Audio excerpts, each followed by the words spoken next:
Hunger Games. So The Hunger Games came out not too long ago in late March 2012. I remember when the trailers and posters and commercials were just all over the place. I guess I was kind of interested in the concept, but not enough to actually go see it. But under certain circumstances, I ended up seeing it, in IMAX no less, and I am sure glad I did, because The Hunger Games is a pretty cool movie. Before we get started with the plot though, let's talk backstory. So The Hunger Games takes place in the distant future in the fictional country of Panem. Where is Panem? Well, it's North America. I love how the official synopsis of the movie puts it, in the ruins of what was once North America. That just gives you the perspective of how far into the future we are here. So in Panem, we have 12 districts ruled by a capital. There used to be 13 of them, but 74 years ago, these districts rebelled against the capital, but the capital won. Not only did the capital win, but they completely obliterated District 13. So now to keep all the districts in line, they put on an event every year called the Hunger Games, which is they take one boy and one girl from the ages of 12 to 18 from each district, stick them in an arena somewhere, and they gotta fight to the death on national television. That is just fucked up, man. And it's been going on for 74 years! So to start us off with the story, we got Katniss Everdeen played by Jennifer Lawrence. And I'm gonna be honest with you, I saw Jennifer Lawrence play Katniss in this movie before I saw her play Mystique in First Class. But it doesn't matter because Katniss is the role that put her on the map, at least for those of us who haven't seen Silver Linings Playbook yet. So Katniss Everdeen is a 16-year-old chick who lives in District 12. And in District 12, they have nothing. It's the poor district. They have no electricity, they have no money, they struggle for food. But Katniss goes out beyond the gates and she hunts for animals because she's awesome with a bow and arrow. Katniss kinda kicked off the whole bow and arrow craze in movies after Legolas. So she's living her life with her little sister Primrose and her best friend Gale, and the 74th Hunger Games are coming, so we got ourselves a reaping. This is the event where they choose who's going to compete in the Hunger Games. We all remember this scene from the trailer. Little 12-year-old Primrose Everdeen is chosen to compete in the Hunger Games, and Katniss ain't having that. So she volunteers to take her place. I would definitely do the same thing if my younger brother were chosen. It's that older sibling instinct. I wouldn't even have to think about it. So our two tributes from District 12 this year are Katniss Everdeen and Peeta Mellark, played here by Josh Hutcherson. When I first saw him in the posters, I was like, huh.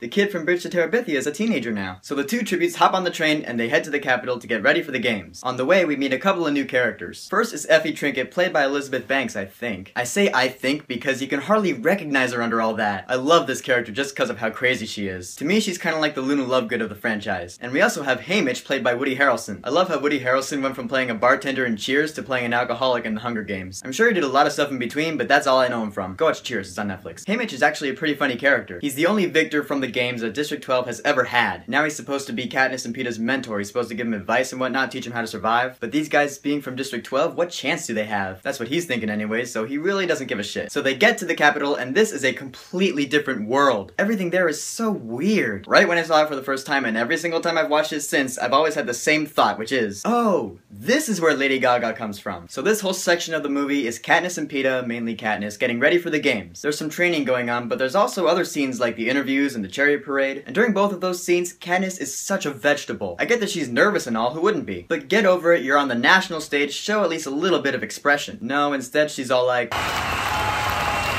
However, you know who has a lot of expression? Stanley Tucci as Caesar Flickerman, the Master of Ceremonies. Ladies and gentlemen, your Master of Ceremonies, Caesar Flickerman!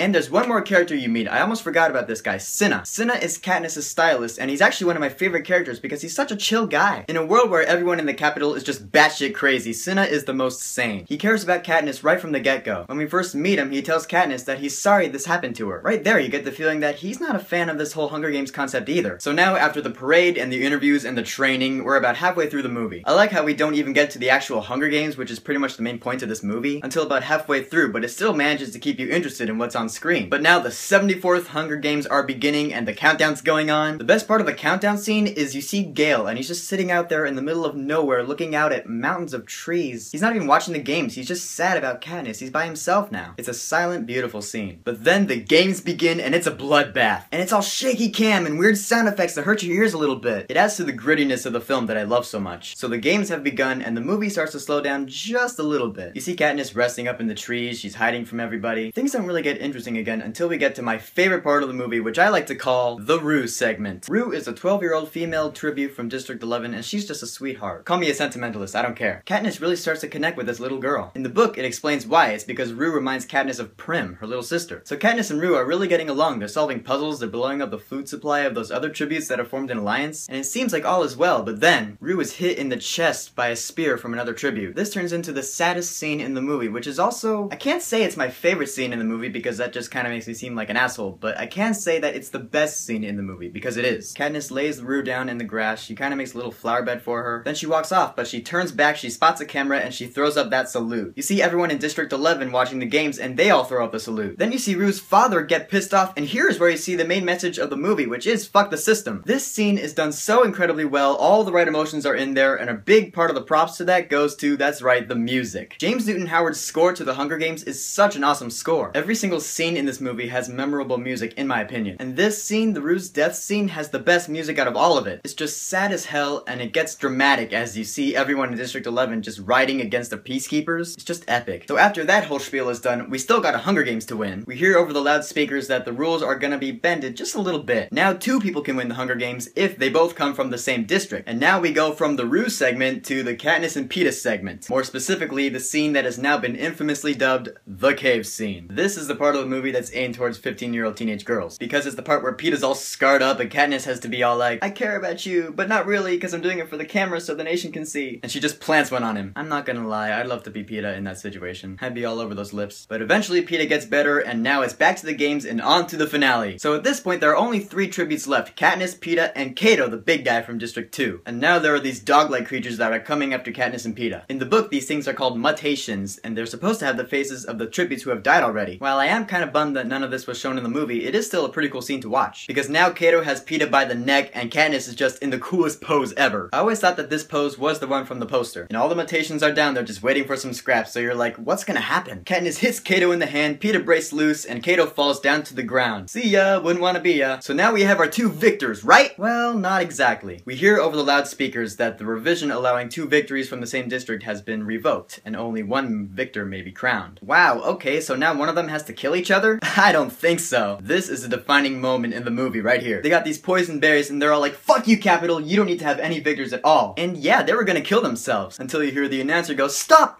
Stop! And so both Katniss and Peeta win the 74th annual Hunger Games. Now at this point there's like 10 minutes left in the movie. We don't get to see too much happening after this. They go home, they celebrate, the Game Maker is sent to his death because he allowed this to happen. And we see President Snow just kind of looking at these guys and then walking off, and that's just the end of the movie. What?